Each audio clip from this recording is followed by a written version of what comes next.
Thanks for the opportunity, and for everyone who dialed in and availed themselves to the session. Thank you very much. Really look forward to spending some time with you and just sharing some ideas. If we're not yet connected on LinkedIn, please look me up, Janko. Our firm is Human Interest. You're most welcome to follow us as well. The topic of today obviously is sort of the high-performing team in the hybrid environment, and I'll shortly sort of position what we will be exploring with regards to that. So it might be that you are a member of a team, you are leading a team, you are advising others on leading a team. I trust that the principles that I'll be sharing, it's pervasive, and you can apply it in sort of many categories. You are most welcome to, during the conversation, leave comments in the conversation functionality.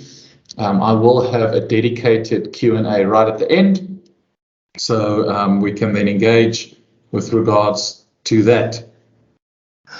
Perfect, thank you. Sure, thanks. Thanks, Kim. Maybe if you wouldn't mind sort of just monitoring hands raised and chat and whatnot. That's the thing that teams still need to get right, because if you share your screen, you've got limited visibility of all of that. So you still a little bit better with regards to that. Okay? So just keep an eye. You can be my admin for the next hour. Okay. For sure. Thank you. I'll do that. Great. So maybe just a little bit about myself. Industrial psychologist by profession. I'll start with the boring work stuff after that. I think there's one thing that we have all come to realize over the last 18 months is, and we haven't realized it before, we're all holistic people. And we need to treat our colleagues, the people that we work with, our customers, our clients, as that. And you probably were forced to get to know people on a different level, because now all of a sudden they're sitting there working from home and you're seeing, wow, I can see some artwork in the background. I didn't know you're a painter. Oh yeah, I actually paint. Or you hear dogs barking. I didn't know you're a dog lover. Yeah, so we were forced to get to know people at a little bit of a deeper level. So that's a good thing. Okay. So I'm married. Top left there's my family. Marita is my wife.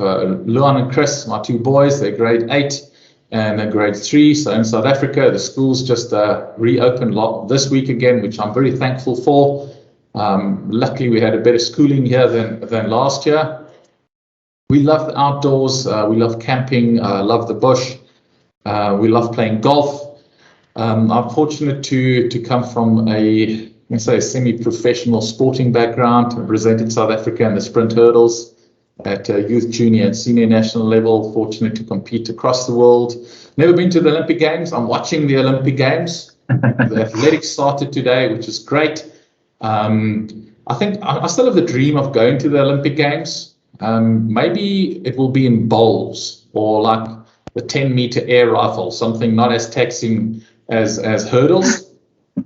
You're telepathic. I had the same thoughts last night. I looked at the air rifle guys and I was like, yeah, they look in the similar physical shape as myself. Yeah, exactly. You just like stand up straight and you lean a little bit back and you pull the trigger. Right? So maybe that's something that I'll look into. One thing that I find very depressing, okay, is watching the weightlifting, because last year I started doing some CrossFit, and obviously there's a lot of Olympic lifts involved in that.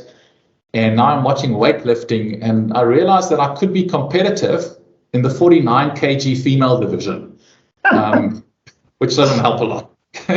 So they're just like, wow, those guys are just so strong. If you watch like soccer and hockey, there's skill involved, but you don't really know how good they are. But if there's a number put to it, like there's a number, what they clean and snatch, like the brain just explodes with what they do. So I love playing. I love doing CrossFit now again. Since about 2015 to 2020, I had a number of Ironman events. I've been really fortunate to work across the world. So top left there is in Shanghai and China. Bottom right is in Dubai. Early of last year, it was like literally 2 weeks before the entire world went on lockdown. I'm fortunate to partner with the University of Cambridge then. I love to read. Got into the habit last year of doing a book a week. I'm not good with that habit anymore, so it's like a book every 2 weeks now. I think if you are a leader in a business, one of the great ways to cultivate a learning culture is to trigger curiosity. And one way to trigger curiosity is to have a broad range of topics that you can engage in conversation on. So that's just some of the books that I finished towards the latter part of last year. I'm mad about sports. Been really fortunate to work with individual athletes from a mental coaching perspective. I've worked with a lot of teams, and my presentation today will be structured on our elite team profile. And incidentally, this team that we see here, I approached them back in 2015 with a hypothesis on team dynamics. I had an idea that if you focus on the team dynamics of the sports team, together with obviously your technical training and whatnot, I think there will be an impact. And that entire season, I just worked with them on values. So really creating a values-based, purpose-driven team. And you'll hear me talking a little bit later on about purpose as well. And when I approached them, they actually said, look, Janko, this is our worst team in 10 years. And, go wild. Like we literally we've got nothing to lose. At the end of that season, that specific team, for the first time in 53 years in the history of the school, won their league and went on to defend that for 4 years running based on the principles that I'll be sharing with you today. Obviously, we're living in a hybrid world now, so it's a little bit different, and so I'll put a hybrid spin on it, but the principles are pervasive. Whether it's an in-person team or a hybrid team or purely remote team, there are still certain things that an elite team must have in place in order to be successful. From a business perspective, human interest, we are 6 years old. Fortunate last year in South Africa to receive the recognition as the country's leading industrial psychology firm. Before starting Human Interest, I was with Accenture and PwC, but then had the need to move from an oil tanker to a speedboat. Hence started the firm and just some of the clients that we've been fortunate to partner with. So let's talk about hybrid teams. Okay. Many words, remote, hybrid, in-person. I still can't believe that in-person is actually now part of my vocabulary. I need to check. Can we do this in-person or remote? You just assume things in the past. So it's all about perspective. Incidentally, like straight after this, I'm presenting at another conference on mental well-being. And I've got a similar picture there because mental well-being also has a lot to do with perspective. But that's for starting at 11, okay? But we are faced now with this hybrid environment, and the way you look at it will determine whether you sink or you swim, whether you are going to thrive, either as a member of a hybrid team or as a leader of a hybrid team. Your perspective is absolutely critical. So you can see it, either as a performance inhibitor, like, oh no, can't do this. Your mindset will determine that. And we have clients and we've got leaders that we work with that sort of feel like that, like, oh man, no, I need to see them in person. If I don't see them, they're not working. They're streaming Netflix at home. So that could be your mindset, and then it will take a lot more intentional effort for you. Okay, so today we're not going to talk a lot about personality preferences and things like that. That definitely does come into play. So if you're advising people and just also looking at yourself, if you've got certain preferences, a hybrid team, a remote environment will force you to do things intentionally different than what you were used to in the past. But again, it's your decision. Apologies, it's your mindset. Now, we can either embrace it or we can say, oh, can't do this. Okay? Now, why is it important? Why is mindset important? Because studies have actually shown that remote teams can be more productive. Okay? The world of work will never be the same again. Never. I think that's something we need to understand. So I refuse to talk about the new normal. Many people say, this is the new normal. This is not normal. I will say this is the new reality. Okay? Mm-hmm. That's the furthest that I'll go. This is the new reality. Okay? And in this new reality, way of work will never be as they were. Okay? Very few organizations, I think, if any, so probably certain functions. So we've got some clients that's in the essential industry. We're running a big project for ShopRite, who's Africa's largest retailer, for their supply chain division. No, you can't do supply chain from home.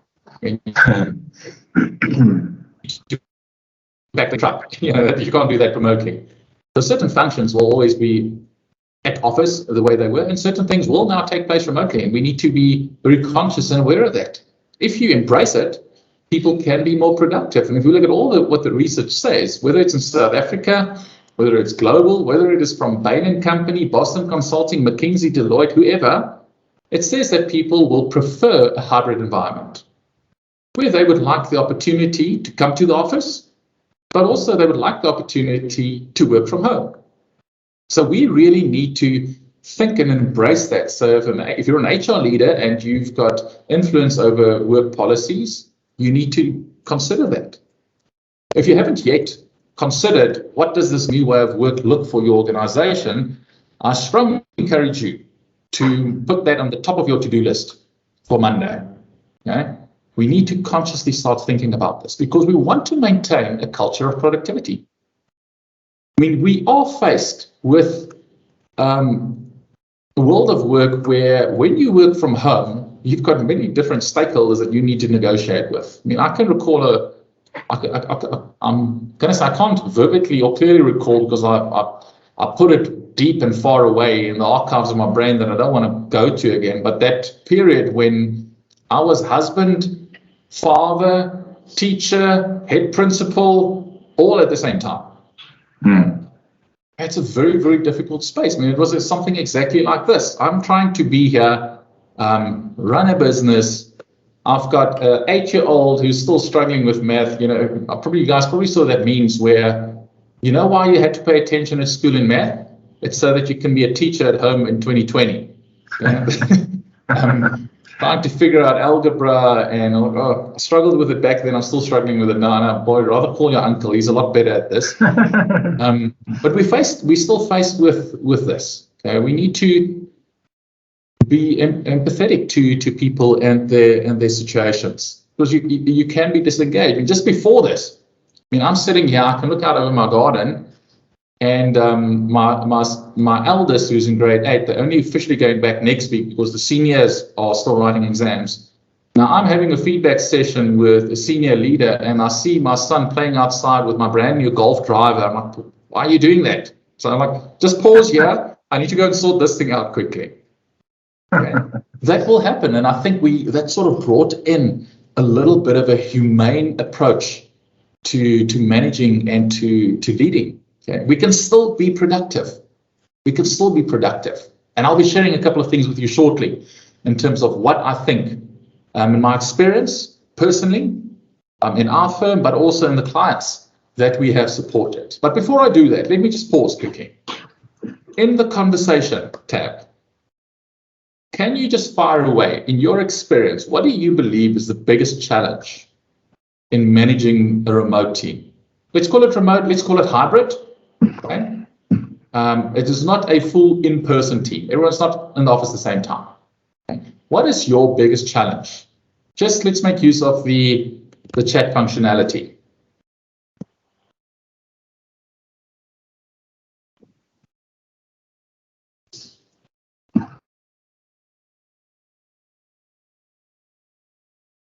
Let's hear what you have to say.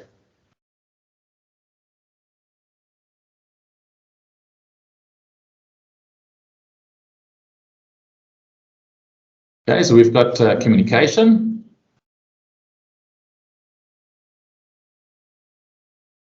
Having line of sight, absolutely. Disconnect between team members.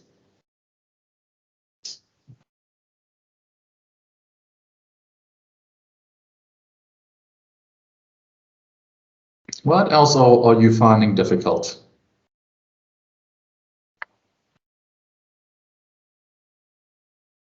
I'll talk a little bit about that concept of disconnect, specifically around the importance of social connection. Yeah, so disconnect coming through here from Olga, lack of engagement. Yeah, that lack of that, I want to say so I couldn't use very fancy words here now. I'm just going to say fluffy conversations. Okay. Yeah. The informal. If you think about information flow, there's two things that's important in a team. It's both formal like instructional, task-oriented. But what's actually more important from a team cohesion and dynamic perspective is informal, which we are deprived of. I mean, we're not bumping shoulders, rubbing shoulders whilst making coffee. When we engage now, it's like, it's just like KPIs, deliverables, etc. We don't have deprived of that. And that is what negatively impacts social connection. So I'll be sharing some ideas in terms of that from Zenith, work-life balance. Okay. Work-life balance is a myth. Jack Welch called it work-life choice. Work-life choice, okay. I think we're in a space now where it is, so we had work-life balance. Then the next flavor was work-life integration. Then we started moving towards, no, it's about the employee experience. And I think now, because of hybrid work, leaders need to concern themselves with lifestyle experience. Because life and work is one, you need to concern yourself from an HR and HR policy perspective with the lifestyle that your employees are having. And we are actually seeing a lot of people moving towards creating personas in organizations and clustering their policies according to certain types of personas. Okay? So maybe you can consider that. So thanks a lot for sharing that. I think we will be discussing quite a few of those during the session. And the framework that I want to use to guide the conversation is our elite team framework. Okay. So I'm passionate about teams, passionate about teamwork. And in 2018, we sort of crystallized as a firm this into a model. Now behind this, there's an entire development journey that we take teams on. There's an assessment, so I can clearly tell you what your team is potentially struggling with, etc., etc. If you're interested in that, you can connect with me. But for the purposes of today, we are going to focus on the ones encircled in red. Okay? Any winning team, consistently winning, okay, so not one-hit wonders, needs to have these 15 things in place. We call it pillars and practices. So shapers, drivers, accelerators, those are your pillars, and then your 15 practices that we see here. And today, I'll be sharing some tips and tools with regards to the ones that are encircled in red. The key thing, where we find ourselves now, and the key differentiator in whether you leading a team is one word, and that is intentional. We are deprived of the opportunity to just be, because you are not seeing the person in person. You need to be very intentional with your style. Okay. Now we're fortunate to do a lot of leader development, etc. And people always, but what's the best leadership style? And it's the ability to flex your style. Okay. And now it's the ability to be very, very intentional with what you do and how you do it, specifically when leading a team or being a member of a team. So if you're leading a team, obviously you can listen to all of this. If you're a member of a team, I'm hoping that you've got some questions and some ideas that you can take to your manager ultimately to improve team dynamics. So let's dive into it, and let's talk firstly around the sense of purpose. Now, if you recall sort of last year, March, April, May, and if you're on LinkedIn, I mean, never before have I seen so much written around the concept of purpose and the importance of purpose. Okay, my entire social feed on LinkedIn was just filled with articles on purpose. And there's a good reason for that, because that is the most important thing when people are going through tough times. Your KPI, what you need to do, is not what is going to get you out of bed. And if you feel slightly depressed, like we all felt last year, and probably a lot of us are still feeling that because we're all suffering loss, you're not going to get out of bed to hit a KPI. It is a cause, it is a purpose that really inspires you. So if there's one thing, if you just do one thing after today, it is to go back to your team and not your company. And your company can have their mission and their vision, and if you are following the latest management trends, you'll see that sort of mission and vision, that's sort of falling by the wayside and is being replaced with a company purpose. A powerful statement as to why the organization exists. But you need to take that down to your team level. Why does your team exist? I mean, that is what will get you up in the morning. So we as a firm, we've got an articulated purpose. Okay? So our purpose as human interest, the reason why we exist, is to create systems where everyone can achieve their potential and be their natural best. That is our purpose. That is what makes me get up in the morning. Okay? If it's 5 o'clock and I need to prepare for a presentation, I don't want to get up like, Janko, you're going to create systems where everyone be their best. Well, I'm inspired by that. I'm going to do that. Have you got that for your team? If not yet, really put in a focus to craft that. Articulate your values. I mean, values is absolutely critical. Values are the drivers of purpose. If you're familiar with the works of Simon Sinek, great. If not yet, hop onto TED after this talk. Watch the most watched TED talk. The Golden Circle, Start With Why. Great example. You can also read his book. The one I currently finished was The Infinite Game, also by Simon Sinek, where he talks around the power of purpose. Viktor Frankl comes to mind again, Man's Search for Meaning. That is what gets people through challenging times, and we still find ourselves in very challenging times. So are you clear on your why? If you work from home, you need to be very, very clear. As a leader, it is your responsibility to partner with your team to co-create and articulate the why. To understand why is it that you do what you do. I mean, in America at the moment, they're talking about the Great Resignation. Highest resignation rates in the United States for the last 20 years. And one of the big reasons for that is that when we go through a difficult period, when we're faced with trauma, when you experience loss, we question why we do what we do.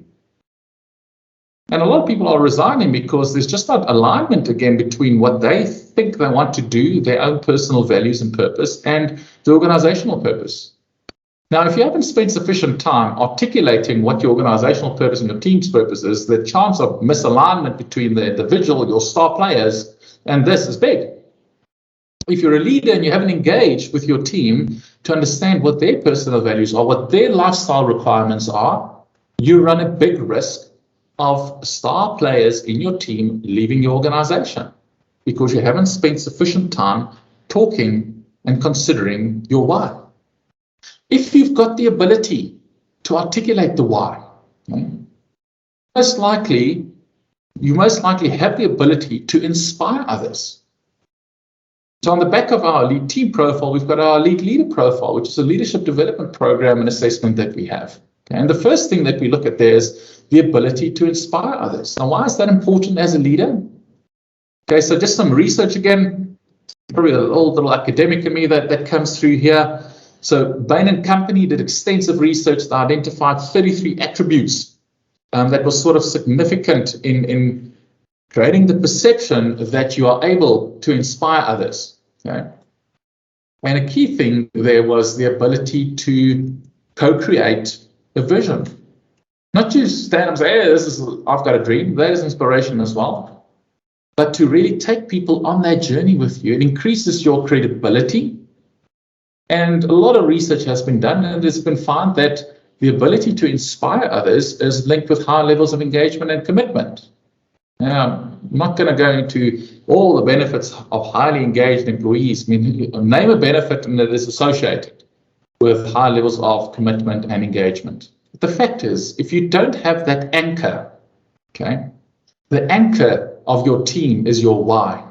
If you don't have that, it's going to be very difficult for you to weather a storm that we are, like the storm we find ourselves in. So spend good time to articulate that. Okay. Once you've got your purpose articulated and you're quite clear on that, we can start moving to some of the what. Okay. The goals, responsibilities, and your focus on delivery. Okay. Very critical, more so now, is to contract, monitor, and measure. Now, this should in any case be happening. Now, I'm not going to go into a lesson on performance management. If you're interested in performance management, okay, you can find our masterclass that we delivered recently on our YouTube channel. Have a look at that. Okay, performance management in the new reality. Slightly longer, 3 hours, so have a couple of cups of coffee. But a key thing now, especially if you are remote, if you are working in a hybrid environment, is to make sure that there is sufficient time spent on contracting, monitoring, and measuring. We find ourselves in a space where you need to slow down to speed up. Slow down to speed up. Make sure that you've got sufficient collective conversations so that the entire team knows what's happening. If you're a leader, you need to have those one-on-ones. You in any case needed to have it. Okay, now more so than ever. Okay, so this is where the intentionality comes in. Okay, is to schedule those one-on-ones. You know, I'm just always amazed. You know, you work with people and you talk with people, and they're in a managerial position, but they actually don't want to manage the people. They want to do the work. If you're in a managerial and a leadership position, remember, it is your responsibility to get results through others. That should be your work. You should be spending your time in one-on-one meetings with your people, and they should be doing the work, not you. Okay? Otherwise, there's a whole compression of level. I'm not going to have a level of work and straight about system conversation now. Okay? But it is important that you contract, you monitor, and you measure. Focus on the goals, focus on the results. Make sure people are clear as to who is doing what, by when, at what quality, how, if you're the leader and they need to report back to you, how do you want to get feedback? How often do you want to get feedback? Agree on a rhythm. That is absolutely critical. Once you've agreed on that rhythm, once you've established the rhythm, make sure that you ultimately stick to that. Because that will allow you ultimately to manage productivity.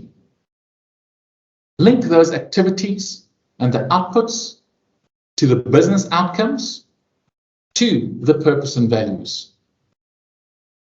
We see that successful teams and great leaders are people that make this part of their corporate vernacular. It is part of their narrative. They have the ability to infuse a conversation about making copies on something to the bigger picture, the bigger output. That's an inborn human desire. We all want to know, we all want to understand how what we do fits into something bigger. So set up those meetings. A key thing that I want you to guard against is to play big brother. Those one-on-one meetings is not there to check up on people. Okay? If you connected with me on LinkedIn, about 2 weeks ago, I wrote a little article about the difference between checking up on someone versus checking in on someone. There's a big difference. Okay? Those one-on-one meetings are there to check in on people. Now, some companies go as far where they install software to monitor movement on a laptop. Oh my goodness, you know, it's like Big Brother on steroids. Yeah, they will literally put in software to monitor whether you've moved your mouse in a certain period of time or not. Yeah, that is not advisable. Not advisable. It does not create trust. And just imagine now, you're busy working and you literally have someone like standing here over your shoulder watching you the whole time. No one can be effective. No one can be productive if it's like that. You want to create psychological safety. And I will end our session on just a couple of things in terms of how you can actually do that. So we want to avoid being a micromanager. You don't want to completely be delegative by not allowing or doing consultation and just letting people run wide. You also don't want to be a micromanager. We need to find that balance. Now, if you've done this right, you probably started off being a little bit more directive, if I can use that word, last year. Okay, that is what is required. If you find yourself in any new type of environment, that is where it starts, because you need to put things in place. Okay, that is the difference, between, we could go here, between managed and empowered. We cannot just move to empowered. We need to start off by really managing our team, putting those parameters in place. You need to start off by being a hands-on manager. Okay? Having that deep understanding of the business, what works, what doesn't work, discussing with your team, checking in with your team, agreeing on your communication protocol, your communication etiquette. And that's something that we see many companies actually don't do. Okay? Some of you spoke around, no, we just work-life balance. And you're probably saying that because you are sitting behind your laptop 8 hours a day. We are just filled with meetings now because we are deprived of that quick conversation. Now we follow what Outlook tells us, and you go there, you want to schedule a meeting. Okay. Really pioneering organizations have spent sufficient time thinking about what are the parameters for scheduling a meeting. If it doesn't meet these parameters, then you need to make a phone call, or you need to send an email, or you need to send an instant chat. We can have another conversation around social interactions and remote interactions. But if you haven't yet done that, think about what are those protocols you want to put in place to move from being managed to enabled to ultimately being empowered. We cannot just jump straight to empowerment. The way that we find ourselves in any new way of work requires a shift to managed, enabled to empowered. Okay? If you haven't yet consciously and intentionally done that, go and think about what is the journey that you need to take. What is the journey that you need to take to become from a hands-on manager versus a complete hands-off manager? Okay? And this is where delegation comes in. And this is not easy. Okay, remember that concept of perspective. I've personally worked on projects where if people manage by bums and seats. Okay, I personally believe work is what you do, it is not where you go to. So if there's one good thing, okay, I'm going to say this is the only good thing about COVID, okay, is it has forced, specifically in South Africa, HR practices to catch up with the rest of the world. Okay, my experience, my opinion, HR practices in South Africa is between 5 and 7 years behind the rest of the world. Now, all of a sudden, we had to do things exactly the same way. So I think it was a good accelerator for a lot of companies' maturity of their HR practices. And I think it also showed to you that you can actually finish a new policy like in a month and implement it. It doesn't have to take 3 years with sign-offs by everyone except the president. Okay? So I think that's also a good thing. It showed we can do things a lot quicker. Okay? And why I'm saying that is you've also probably found and experienced in your organization and your teams that it's easy for some people to work like this and it's difficult for others. And if you're a leader, you need to do some introspection. If you're leading other managers, you need to engage with them to understand, but look, why is it difficult for you to actually delegate? And very often it is because people don't know what the difference is between responsibility and accountability. Very often because it's not, people don't spend sufficient time really articulating who is responsible and where does the buck stop. If you find yourself in a space where there's blame shifting and finger pointing, etc., it's probably because you haven't spent sufficient time clarifying roles and responsibilities.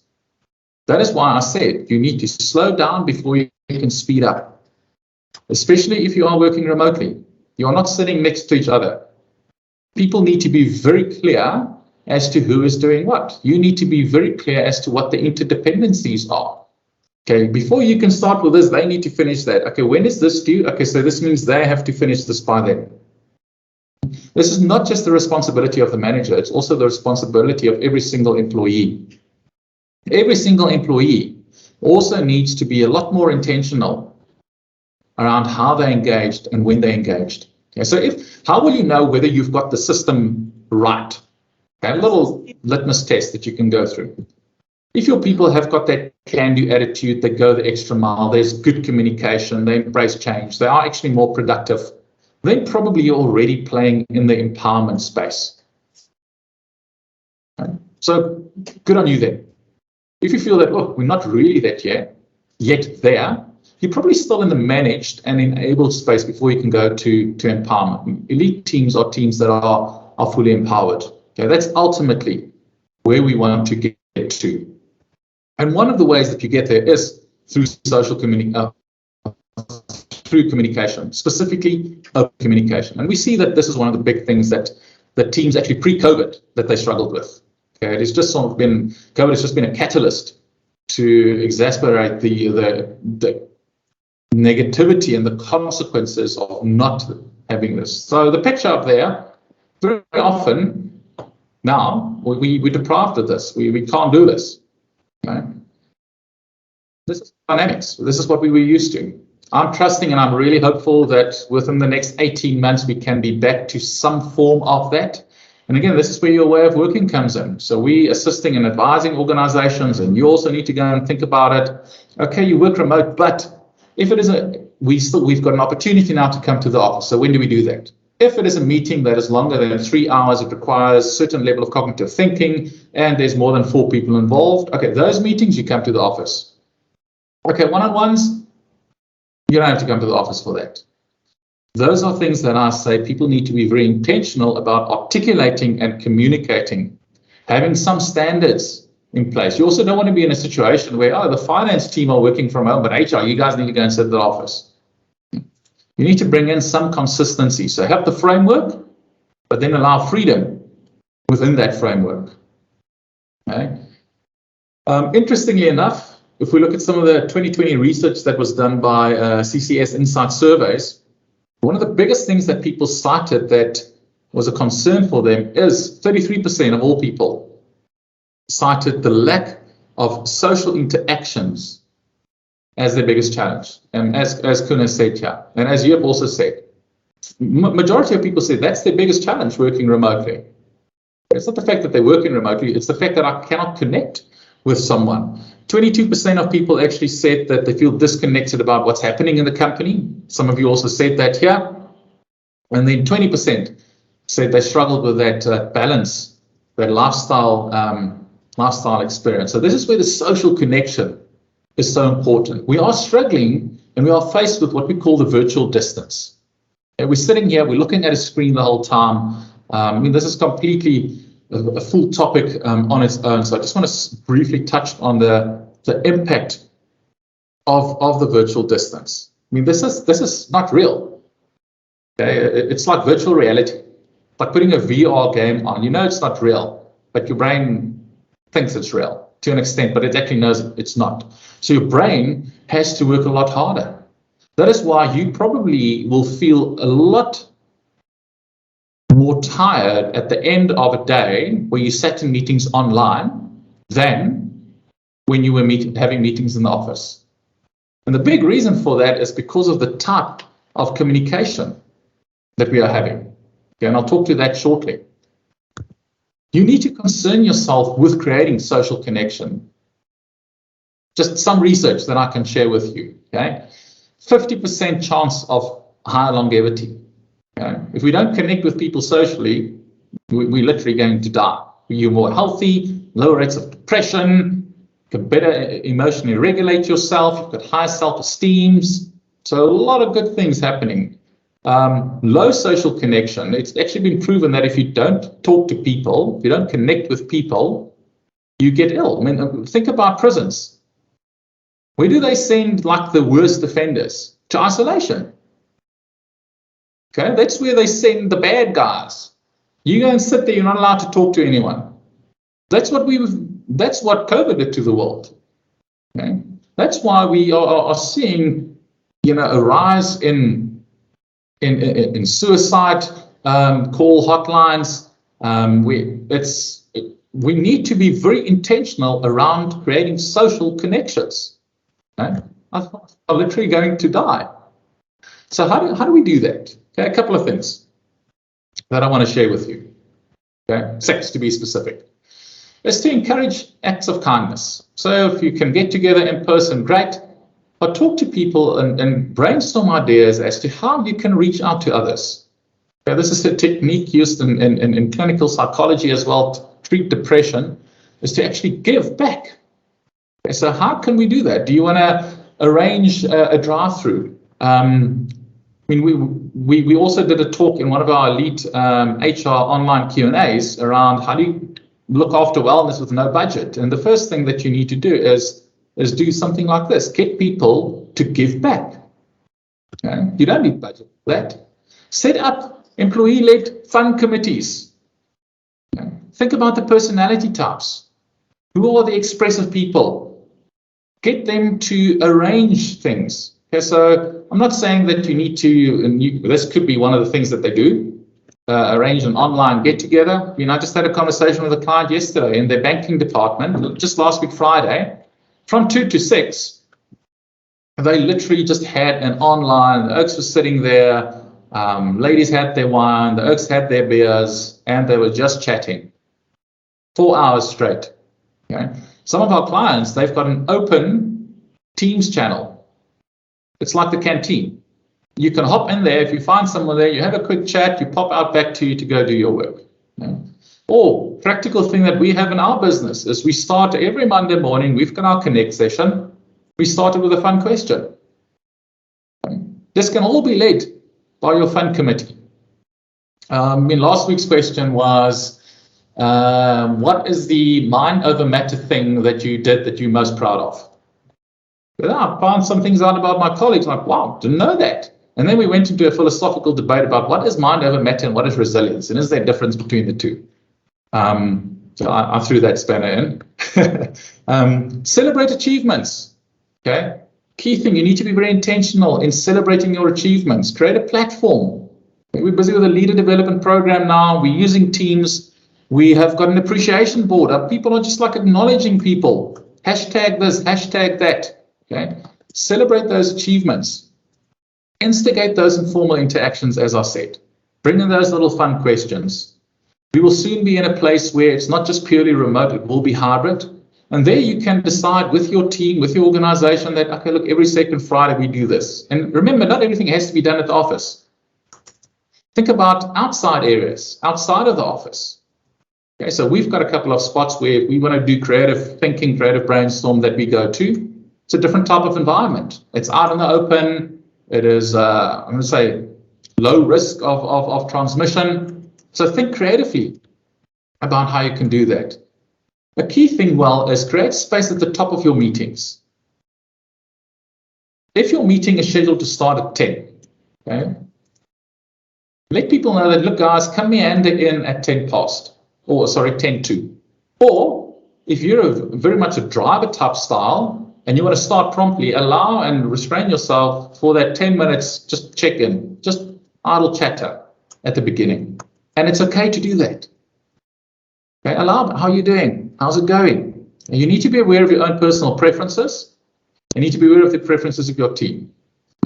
So I know that in some project teams, I'm the only driver and the rest of them are all expressive and amiable, which means that I want to get down to business, but I first need to ask her, how's your dog doing? How's your granny doing?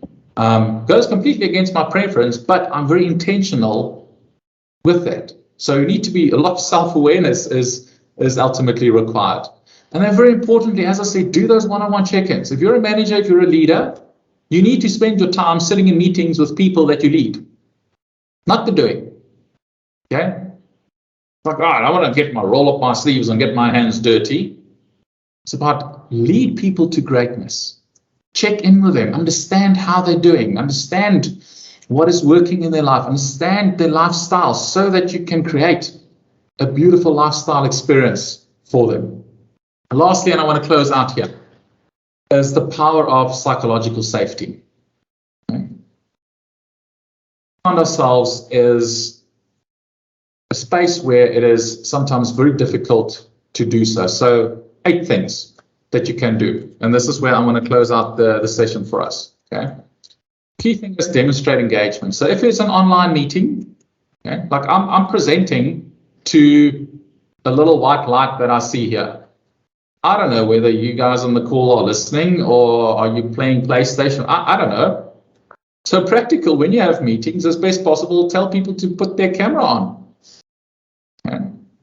Be present, be engaged, have a no cell phone, no email policy. I sometimes run sessions with clients and like you guys to make sure you're all mindful, you're busy, you engaged. Yeah, sure. And then they share their screen and I can see their chats open here and they're busy typing an email. Like, no, you're lying to me. I can see that. Okay. So be engaged in the online meeting. Show an understanding. Okay, that picture that I showed earlier with the mother in the kitchen and the child, that is the reality now. We need to show an understanding. So if you're this rigid taskmaster, understand that people have got different realities. You need to understand that. Create that interpersonal inclusivity. So encourage people to share their preferences. Maybe you're a morning person and maybe your entire team is an evening person. But now because you're a morning person, you schedule your meetings to run from 8 to 10. But then everyone else is like coming out of their slumber. And you're like, oh, why aren't you guys switched on? Come on, man. No. Talk to the team. What is the best preference? Okay? Agree on the rhythm. Talk to people. Involved. Show confidence and conviction. Back your team. Don't be defensive. If you made a mistake, own up to it. Probably the best leadership book I've read is written by Janko and Leif Babin, Extreme Ownership. And I read that book and I was like, I need to buy every person I've ever met this book. I'm going to be bankrupt, so let me just tell them about the book. Okay? So get that book, Extreme Ownership. Okay? Just establish those team norms. I already shared a couple of things about meeting etiquette, working parameters. Involve the team, talk to them, discuss the team dynamics, ask the team, guys, what is working, what isn't working. Yeah. Maybe you'll say, hey, Janko, actually, we take offense by you saying guys. Okay, it's just the habit I have, so I apologize. But now, if you didn't tell me that, I wouldn't know. I will continue with talking about guys or colleagues or whatever it might be. Discuss those things, put it out on the table. That is a characteristic of having open communication. And then very importantly is having those check-ins. Check in with people. Ask them, how are they doing? Okay.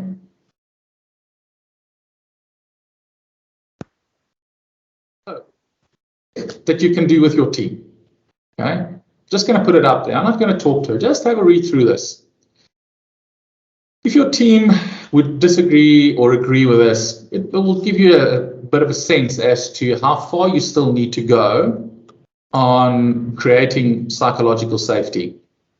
Okay? Can you make mistakes? Can they bring up problems? Are people rejected for different views? Can you take risks? Are people hesitant to ask for help? All things that you need to consider when knowing whether you have got a psychologically safe environment. I'm not going to talk around the power of feedback. I think it's just something that's critical. I'm very passionate about that. So when I go on a tangent here, you're not going to rail me in.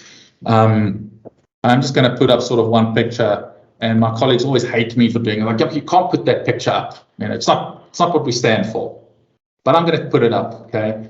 And the key thing is that we need to provide feedback, okay?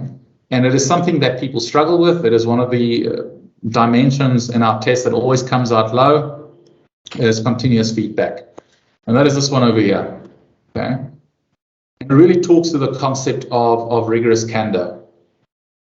We find ourselves in a situation now where, because of the non-synchronous nature of conversation, we need to be very intentional about providing feedback to others. Now, I'm not saying that you need to be this drill sergeant in a person's face, but what I'm saying is that you know exactly where you stand with a drill sergeant. Their job is to create a good soldier, because otherwise people will die. They don't care whether you like them or not, because that's one of the big reasons why people don't give feedback. Oh, what are you going to think of me if I tell you that X, Y, and Z? Okay, we need to get over that.